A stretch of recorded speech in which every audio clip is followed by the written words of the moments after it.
ஆட sweet add அஞ்சாங்க. இன்றைக்கி நம்ம சேனலில் இன்றைக்கி என்ன வீடியோ பார்க்க போகிறோன்னா OT7FF தான் வந்து பார்க்க போகிறோம். Professor mafia part 10. ஸோ போன பாட்டு யாரும் பார்க்கலன்னா போய் பார்த்துட்டு வந்துடுங்க. அப்போ தான் இந்த பாட்டு உங்களுக்கு வந்து புரியும். ஓகேவா? ஸோ மறக்காமல் புதுசாக நம்ம சேனலை பார்க்குறவங்க சப்ஸ்கிரைப் பண்ணி சப்போர்ட் பண்ணுங்கள். அப்போ தான் நான் போகிற வீடியோ உங்களுக்கு வரும். அப்படியே பெல் ஐக்கனையும் கிளிக் பண்ணிடுங்க. அப்போ தான் நான் போகிற வீடியோ உங்களுக்கு நோட்டிஃபிகேஷனாக வரும். நீங்கள் வந்து கேட்ட என்ஜாய் பண்ணலாம். ஓகே, ஸோ நம்ம இன்ஸ்டாகிராம் அப்படியே வாட்ஸ்அப் சேனலையும் ஃபாலோ பண்ணாதவங்க ஃபாலோ பண்ணிக்கோங்க. ஓகேவா? ஸோ போன பாட்டு எதோடு முடிச்சிருந்தேன் அது வந்து கண்டினியூ பண்ணலாம். போன பாட்டு எதோடு முடிச்சிருப்போன்னா பாய்ஸும் உங்கள் தம்பியும் வந்து பேசிக்கிட்டு இருப்பாங்க. அப்போது உங்கள் தம்பி மூச்சுக்கு முன்னொரு வாட்டி பண்ணிட்டே மேபி அக்காவை நீங்கள் கல்யாணம் பண்ணிக்கிட்டீங்களா அப்படின்னு கேட்க, இப்போ ஆரம்பம் தான் சொல்லியிருப்பாரு கல்யாணம் பண்ணல, ஆனால் எப்போவுமே 7 பேர் மனசுலையும் அவள் தான் பொண்டாட்டி, மனசார அவள் கழுத்தில் நாங்கள் தாலி கட்டிட்டோம், அது உங்ககிட்ட ப்ரூவ் பண்ணணும்னு எங்களுக்கு ஒன்றும் அவசியம் இல்லை அப்படின்னு சொல்லியிருப்பாரு. ஸோ சொல்லிவிட்டு உங்கள் தம்பியும் அப்படி கேட்டுட்டு வெளில வந்திருப்பான். ஸோ இதுலேருந்து தான் முடித்தோம். இப்போ இதுலேருந்து கண்டினியூ பண்ணலாம். இப்போ உங்கள் தம்பி சாய் அக்கா தெரியும், அக்கா சந்தோஷமாகவே இருந்திருக்க மாட்டா, அவளை பார்த்தாலே தெரியுது. கண்டிப்பாக இந்த விஷயத்த ஜாக்சன் மாமாட்ட சொல்லி அக்காவை எப்படியாச்சும் இங்கேருந்து காப்பாற்றியே தீரணும். என் அக்கா ரொம்ப பாவம், அவன் மேலெல்லாம் அங்கங்கே காயமாக வேற இருந்தது. அவங்க என்ன கொடுமைப்படுத்தினாங்கன்னு தெரியல. சே அப்படி சொல்லிட்டு உங்கள் தம்பி வந்து மனசில் அப்படி நினச்சிட்டு இருக்கான். இப்போ வந்து உங்கள் தம்பி வந்து ஜாக்சன் பார்க்க வந்து அவர் மாமா வீட்டுக்கு தான் வந்து போகிறான். அங்கே போய் பார்த்தா ஒரே கூட்டமாக இருக்குது, ஒரு ஃபங்க்ஷன் வீடு மாதிரி இருக்குது. உங்கள் தம்பிக்கு எதுவுமே புரியல, என்னடா நடக்குது இங்கே அப்படி சொல்லிட்டு வாசல்லே நின்று பார்த்துக்கிட்டு இருக்கான். இப்போது அப்படியே உள்ளார போக அங்கே உள்ள பாடி கார்டு தான், டேய் தம்பி நின்று, என்ன விஷயம், யார் நீலாம் உள்ளார வரக்கூடாது, நீ போ அப்படிங்கிறாரு. இப்போ உங்கள் தம்பி தான், சார் இல்லை இது எங்கள் மாமா வீடு தான், என்னை அலோ பண்ணணும், இந்த வீட்டுக்குள்ளார போகிறதுக்கு எல்லா உரிமையும் எனக்கு இருக்குது, என்னை விடுங்க அப்படி சொல்லிட்டு இங்கே ஒரு ஆர்ப்பாட்டமே பண்ணிக்கிட்டு இருக்கான். இப்போது ஜாக்சனோட அப்பா தான், டேய் சாய் நில்லு, மாமா இவங்க என்னை உள்ளாரையே விட மாட்டேங்கிறாங்க, என்னென்னு கேளுங்க. அவங்க உள்ளார விட மாட்டாங்கடா. ஏன் உள்ளார விடக்கூடாதுன்னு சொன்னதே நான் தான். என்ன மாமா சொல்கிறீங்க, ஏன் அப்படி சொன்னீங்க? ஏன்னா பிடிக்கலை. என்ன பிடிக்கலை? நீ எதுக்காக வந்தேன்னு எனக்கு நல்லாவே தெரியும் சாய், வேணாம் இதோட விட்டுரு. உக்காவை நான் வீட்டு மருமகளை இருக்கிறதுக்கு ஒரே விஷயந்தான், உன் பேர்லேயும் உக்கா பேர்லேயும் கொஞ்சம் சொத்து இருக்குது, அதனால தான், மற்றபடி எதுவுமே கிடையாது. ஆனால் இப்போது என் பையனுக்கு உன் அக்காவோட பணக்கார வீட்டில் பொண்ணு பார்த்தாச்சு, அவனுக்கு அவ கூட தான் கல்யாணம், உன் அக்கா கூட கிடையாது. அவள் எக்கட கட்டா போனால் கூட எங்களுக்கு கவலையே கிடையாது. மாமா என்னடா மாமா? மாமா நான் சொல்கிறது கேளுங்க ப்ளீஸ். ஒன்றும் கேட்க வேணாம் சாய், இங்கேருந்து வெளில போ. இன்றைக்கி என் பையனுக்கு என்கேஜ்மெண்ட், அது டிஸ்டர்ப் பண்ணுற மாதிரி வந்து நிற்கிற. மாமா நான் சொல்கிறது கேளுங்க. கண்டிப்பாக ஜாக்சன் மாமா உங்களுக்கு பயந்துக்கிட்டு தான் இந்த கல்யாணத்துக்கு ஒத்துக்கிட்டு இருந்திருப்பார், மற்றபடி அவர் மனசு ஃபுல்லாக என் அக்கா மட்டும்தான். இப்போயே நான் சொன்னால் கூட அப்படியே என் கூட வந்துடுவார் என் அக்காவை பார்க்க. என் அக்கா எங்கே இருக்கான்னு தெரியுமா? தெரியும்டா, அந்த பிடிஎஸ் பாய்ஸ் வீட்டில் தானே. மாமா தெரிஞ்சுமா நீங்கள் இப்படி பண்ணுறீங்க? தெரியும், அவங்க என்னோட கொஞ்சம் கம்மியான ஒரு இண்டஸ்ட்ரியில் இருக்கிற ஒரு சின்ன மாஃபியா தான், ஆனால் என்ன அளவுக்கு பெரிய மாஃபியாலாம் ஒன்று கிடையாது. ஆனால் ஒன்று சாய், உன் அக்காவுக்கு அந்த 7 பாய்ஸ் கொஞ்சம் டூ மச் தான். 7 பேரும் ஒரே நைட்டா, இல்லை ஒரே நைட்டில் 7 பேருமா? மாமா என்ன பேசுகிறீங்க, அதுவும் என்கிட்டயே என் அக்கா பற்றி அப்படின்னு சொல்லிட்டு உங்கள் தம்பி ரொம்ப கோவமாக போய் அவர் அடிக்க போயிடுறாரு ஜாக்சனோட அப்பாவை. இப்போ ஜாக்சனோட அப்பா தான், சாய் கூல், என்ன நீ பயங்கரமாக கோவம் வருது போல இருக்கு, அது இந்த சின்ன வயசுலே. ஓ ஒக்கானா அவ்வளோ பிரியுமா அப்படின்னு சொல்லிட்டு ஜாக்சனோட அப்பா சொல்ல, இப்போ சாய் உங்கள் தம்பி தான், இங்கே பாருங்க மாமா, ஜாக்சன் மாமாட்ட இந்த விஷயத்தெல்லாம் சொன்னால் கண்டிப்பாக என் அக்காவுக்காக அவர் வருவார். ஏன்னா என் அக்காவை உண்மையாகவே லவ் பண்ணார். யார் அவனா?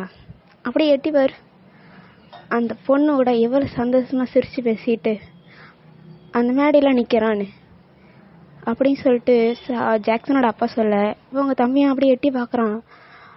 ஜாக்சன் அப்படியே அந்த பொண்ணோட கையோட கோத்துக்கிட்டு அவளும் ஜாலியாக ஹாப்பியாக வந்து சிரிச்சு பேசிக்கிட்டு அவங்களும் செல்ஃபி எடுத்துக்கிட்டு இருக்காரு. இது உங்கள் தம்பி பார்த்துட்டு, மாமா இன்னும் ஜாக்சன் மாமாவுக்கு அக்கா இருக்கிற விஷயம் இன்னும் தெரியாது, தெரிஞ்சா அங்கே நிற்கிறவர் பிடிஎஸ் பாய்ஸ் வீட்டில் நிற்பார், அவரை பற்றி எனக்கு நல்லா தெரியும், கிழிச்சான் என் பையனை பற்றி எனக்கு தெரியாது தான் உனக்கு தெரிஞ்சிட போகுது. டேய் போதுண்டா, வாழன்னு பேசிக்கிட்டு இங்கே நின்று உன் டைமை வேஸ்ட் பண்ணாத. உன் நல்லதுக்கு தான் நான் சொல்கிறேன். இதோ திருட்டு பையனாச்சே, பொறுத்து போகிறேன். மற்றபடி நீ இப்போ வெளியெல்லாம் இருந்து வச்சுக்கேன், அப்படியே இரும்பு நசுக்கிற மாதிரி நசுக்கி போட்டு போயிட்டே இருப்பேன். நான் யாருன்னு தெரிஞ்சு நீ என்கிட்ட நின்று பேசுகிறதே பெரிய விஷயம். இதே வேற ஒருத்தனாக இருந்தால் முடிச்சுட்ருப்பேன். அதனால் சாய் இங்கே வந்து ஒழுங்கு மரியாதையா கிளம்பி போயிட்டே இரு, அவ்வளோதான் நான் சொல்லுவேன். முடியாது மாமா, நான் ஜாக்சன் மாமாட்ட பேசியே தீருவேன் அப்படின்னு சொல்லிட்டு உங்கள் தம்பி அப்படியே ஜாக்சன் மாமா அப்படின்னு சொல்லிட்டு வீட்டு வாசலில் நின்று கத்திக்கிட்டு இருக்கான், எல்லாரும் காதில் உழுவுற மாதிரி. இப்போ ஜாக்சனோட அப்பா தான், பாடி கார்டு இவன் வாயை பற்றி கேட்டுக்கு அந்த தூக்கி போட்டுவாங்க அப்படிங்கிறாரு. ஸோ அவங்கள பாடி கார்டு அப்படியே அவங்க தம்பி அப்படி குண்டு கூட தூக்கிட்டு போய் கேட்டுக்கு வெளில போய் விட்டுட்டு வந்துடுறாங்க. இவங்க தம்பிக்கு என்ன பண்ணுறதுன்னு தெரில. ஸோ நேராக வந்து நீங்களும் உங்கள் தம்பி இருந்தீங்களா அந்த வீட்டுக்கு தான் போகிறான். ஸோ அவங்களோட ட்ரெஸ்லாம் அப்படியே பேக் பண்ணுறான். பேக் பண்ணிவிட்டு வெளில வரான். வெளில வந்தா ஆப்போசிட்டில் மறுபடியும் ஜேகே. யார் இவன்? ஐயோ, இவெல்லாம் ஒரு ப்ரொஃபஸர் மண்ணங்கட்டி, எந்த மூஞ்சி வச்சுக்கிட்டு மறுபடியும் இங்கே வந்து நிற்கிறான். இவன் மூஞ்சி பத்திக்கிட்டு வருது அப்படின்னு சொல்லிட்டு உங்கள் தம்பி ஜேகேவை அவாய்ட் பண்ணிவிட்டு அவரை கிராஸ் பண்ணி போக இப்போ ஜேகே தான், சாய் 1 செகண்ட் அப்படின்னு சொல்லிட்டு அவர் கூப்பிடுறாரு. ஆனால் அவங்க தம்பி வந்து அதெல்லாம் ஒரு பெரிய விஷயமா எடுத்துக்காம ஜேகே இன்னொரு பண்ணிட்டு அவர் பட்டியலில் நடந்து போகிறான். இப்போ ஜேகே அப்படியே கையை பிடிச்சிட்டு, என்ன சாய் கண்டுக்காம போகிற? நீங்கள் யார் சார் நான் கண்டுக்கிறதுக்கு? சொல்லுங்கள், உங்களுக்கு எனக்கு என்ன சம்மந்தம் அப்படின்னு சொல்லிட்டு உங்கள் தம்பி அப்படியே அங்கேருந்து போகிறான். இப்போ ஜேகே வந்து உங்கள் தம்பியோட கையில் உள்ள பேக்கை வந்து பிடுங்கிடுறான். இப்போ உங்கள் தம்பி தான், ஐயோ உனக்கு என்னையா வேணும், என்னையா பிரச்சனை? நான் தான் போகிறேன்னு சொல்கிறேன்னு விட வேண்டியதானே, எதுக்கு என் பேக்கெல்லாம் வந்து பிடுங்கிட்டு இருக்க? இங்கே பாரு சாய், நான் உங்ககிட்ட பிரச்சனை பண்ணலாம் வரல, உன்னை அழைச்சிட்டு போதான் நான் வந்திருக்கேன். ஏன் கூட வா. எங்கே வரணும்? எது நீங்கள் அழைச்சிட்டு போனீங்களா அந்த வீட்டுக்கா? நான் எதுக்கு வரணும்? என் அக்கா தான் அங்கே கஷ்டப்பட்டுட்டு இருக்கா, என்னையும் அழைச்சிட்டு போய் கஷ்டப்படுத்தலான்னு பார்க்குறீங்களா? இங்கே பார் சாய், சொன்னா கேளு, ஆரம் ப்ரோ தான் உன்னை அழைச்சிட்டு வர சொன்னார், ஒழுங்கா வா. அவர் எதுக்கு என்னையும் அழைச்சிட்டு வர சொன்னார் அப்படிங்கிறான். இப்போது ஜேகே கிட்ட ஆரம் வந்து என்ன சொல்லியிருப்பானா, உங்கள் தம்பி வீட்டை விட்டு வெளில போனதுக்கப்புறம், டேய் அவன் என்ன இருந்தாலும் சின்ன பையன்டா, ஒயினை விட்டு அவனுக்கு யாரும் இல்லை, அதே மாதிரி ஒயினுக்கு அவனை விட்டால் யாரும் இல்லை, அவனை வீட்டை விட்டு வெளில சொல்லியிருக்கவே கூடாது, அவனும் போயிருக்கவும் கூடாது. அவனுக்கு ஒரு காலத்தில் யாருமே இல்லாமல் இருந்திருக்கலாம், ஆனால் இப்போ தான் நம்ம இருக்கோம்ல, அவனை போய் அழைச்சிட்டு வாங்கடா அப்படி சொல்லிட்டு சொல்லியிருப்பான். அதனால தான் ஜேகேவும் உங்கள் தம்பியை அழைக்க வந்திருப்பாரு. இப்போது உங்கள் தம்பியும் வரவே மாட்டேன் அப்படின்னு சொல்லிட்டு அடம் பிடிச்சிட்டு நிற்கிறான். இப்போ ஜேகேவுக்கும் சொல்லி சொல்லி வலுத்து போச்சு, என்னடா இப்படி பண்ணிக்கிட்டு இருக்கானே அப்படின்னு சொல்லிட்டு. இங்கே பார் சாய், என்னால் இதுக்கு மேலேயும் பொறுத்துக்கிட்டு இருக்கவே முடியாது அப்படி சொல்லிட்டு ஜேகே வந்து சுகாவுக்கு தான் வந்து கால் பண்ணுறாரு. இப்போ அப்படியே சுகாவும் அட்டன் பண்ணிவிட்டு, சுகா இவன் கேட்கவே மாட்டேங்கிறான், கார் எடுத்துகிட்டு வாங்க, இவன் அக்காவை எப்படி நம்ம கடத்திட்டு போனோமோ அதே மாதிரி இவனையும் அழைச்சிட்டு போக வேண்டியதான், வேறு வழி கிடையாது, இவன் சொன்னாலாம் கேட்க மாட்டேங்கிறான் அப்படின்னு சொல்லிட்டு சொல்கிறாரு. டேய் சரிடா, நீ அங்கேயே இருங்க, அவனை மட்டும் விட்டுறாத, விட்டால் ஓடிடுவான், கையை பிடிச்சிட்டு டைட்டாக அங்கேயே நின்று, நான் இதோ கார் எடுத்துகிட்டு வந்துடுறேன், நானும் ஜெயோ இங்கே தான் நிற்கிறோம் பக்கத்தில், ஓகேவா, வெயிட் பண்ணுங்க வந்துடுறோம் அப்படின்னு சொல்லிட்டு சுகா வந்து சொல்கிறாரு. இப்போது ஜேகேவும் உங்கள் தம்பி கையை டைட்டாக வந்து பிடிச்சிட்டு நிற்கிறான். இப்படியே வந்து கொஞ்ச நேரம் சென்று சுகாவும் அந்த காரை ட்ரைவ் பண்ணிட்டு வராரு. இப்போ சுகா, ஜேகே ஸோ 3 பேரும் உங்கள் தம்பியை அப்படி குண்டு குட்டாக தூக்கி அந்த காருக்குள்ளே வந்து போடுறாங்க. ஸோ போட்டுட்டு அந்த காரை வந்து மூவ் ஆகுது. உங்கள் தம்பி அப்பா கத்தி கத்தி பார்த்துட்டு அவங்க தொண்டை வழியாக வந்துருக்கும் போல இருக்குது. அப்படியே சைலண்ட் ஆகிட்டான். சைலண்டாக அங்குள்ள ஜன்னலை பார்த்துட்டு உட்காந்துருக்கான் காரில். இப்போது உங்கள் தம்பி தான் ஃபஸ்ட்டு எங்கேருந்து போகணுமோ அதே இடத்துக்கு திரும்பி அகெயின் வந்துட்டோமே அப்படின்னு சொல்லிட்டு அந்த வீட்டை பார்க்குறான். இப்போ ஜேகே தான் கார் டோர் ஓப்பன் பண்ணிவிட்டு இறங்கடா அப்படிங்கிறாரு. இப்போது உங்கள் தம்பியே இறங்கிட்டு அப்படியே நிற்கிறான். இப்போ ஜேகே தான் உள்ளே போ அப்படிங்கிறாரு. இப்போது நான் எதுக்கும் உள்ளே போகணும், நான் போக முடியாது அப்படின்னு சொல்லிட்டு உங்கள் தம்பி சொல்கிறான். இப்போது ஜின்னு தான் ஏய் அங்கே என்னடா சத்தம், அங்கே நட்டு என்ன பேசிக்கிட்டு இருக்கீங்க அப்படின்னு சொல்லிட்டு வந்து பார்க்குறாரு. பார்த்தா அவங்க தம்பி டேய் மச்சான் என்ன அங்கேயே நின்றுட்டுருக்கா உள்ளவா மச்சானா அப்படின்னு சொல்லிட்டு உங்கள் தம்பி எகிரிட்டு போகிறான் ஜின்னுக்கிட்ட. இப்போ ஜின்னு தான் என்னடா பண்ணுவ அப்படின்னு சொல்லி அவர் பின்னாடியிலேருந்து அப்படி கன் எடுக்கிறாரு. இப்போ அது உங்கள் தம்பி பார்த்துட்டு நான் ஒன்றும் பண்ண மாட்டேன் அப்படிங்கிறான். இப்போ ஜின்னு சிரிச்சுக்கிட்டே உள்ளவாடா வரேன் அப்படின்னு சொல்லிட்டு உங்கள் தம்பியும் அந்த கண்ணுக்கு பயந்துக்கிட்டு அப்படியே உள்ளார வந்து போகிறாரு வீட்டுக்குள்ளே. இப்போ நீங்கள் தான் அதே ஆள் அப்படியே தான் உட்காந்துருக்கீங்க. இப்போ உங்கள் தம்பியை பார்த்துட்டு டேய் மறுபடியும் ஏன்டா இங்கே வந்த, நான் எங்கே வந்தேன், தூக்கிட்டு வந்துட்டாங்க. என்னடா சொல்கிற, தூக்கிட்டு வந்துட்டாங்களா அப்படின்னு சொல்லிட்டு நீங்கள் பாய்ஸை பார்த்து அப்படியே முறைக்கிறீங்க. என்ன நினச்சிக்கிட்டு இருக்கீங்க, எதுக்காக என் தம்பி இங்கே தூக்கிட்டு வந்தீங்க அவனாச்சும் நிம்மதியாக இருக்கணும்னு பார்த்தா அவனே இந்த நரகத்துக்கு தூக்கிட்டு வந்துட்டீங்க அப்படின்னு சொல்லிட்டு எல்லாத்தையும் காய்ச்சி மூச்சுன்னு கத்திக்கிட்டு இருக்கீங்க.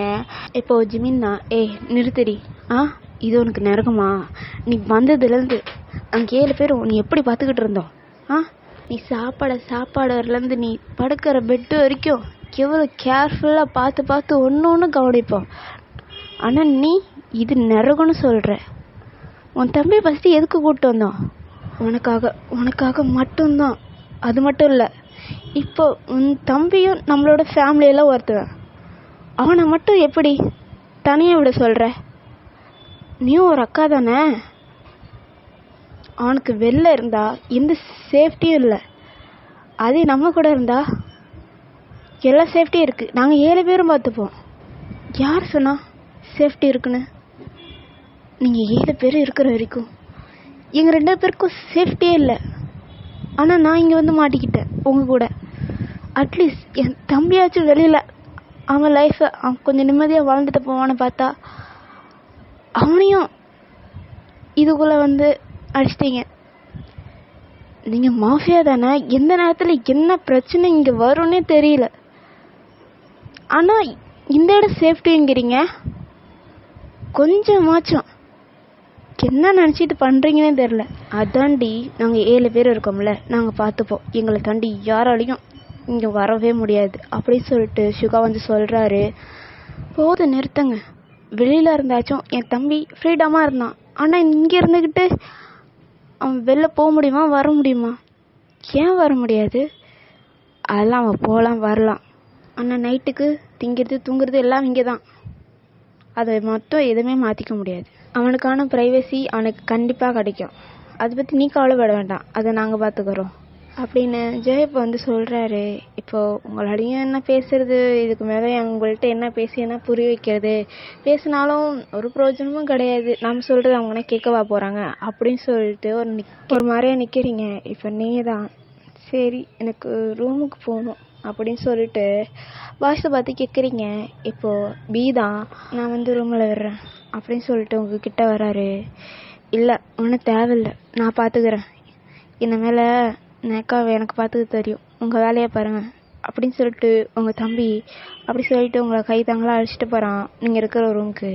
உங்கள் தம்பி எப்படி ரூமுக்கு அழைச்சிட்டு போயிட்டு உங்களை பெட்டை உட்கார வச்சுட்டு அப்படியே அந்த ரூம் அப்படியே சுற்றி பார்க்குறான். ஸோ பெரிய ரூம் தான், அங்கே எல்லார் ஃபோட்டோவும் இருக்குது, நீங்கள் உங்களோட ஃபோட்டோ பாய்ஸோட ஃபோட்டோ அப்படின்னு சொல்லிட்டு அதெல்லாம் பார்த்துக்கிட்டு இருக்கான். அதில் வந்து முக்கியமான ஒரு ஃபோட்டோ இருக்குது, அதுதான் ரொம்ப என்னடா அது அப்படி சொல்லிட்டு பார்க்குறான். அது என்ன ஃபோட்டோனா நீங்கள் அப்புறம் பாய்ஸு அப்புறம் அங்கே பக்கத்தில் நிறைய குழந்தைங்கள பாய்ஸ் தூக்கி வச்சுட்டு இருக்க மாதிரி அந்த ஃபோட்டோவில் இருக்குது, என்னடா அது அப்படின்னு சொல்லிட்டு பார்த்துக்கிட்டு இருக்கான். ஓகேடா ஆரம்பிச்சு இதோட இந்த பாட்டை வந்து முடிச்சுக்கலாம். ஸோ நெக்ஸ்ட் பார்ட்டில் பார்க்கலாம். ஓகேவா? So love you all, bye.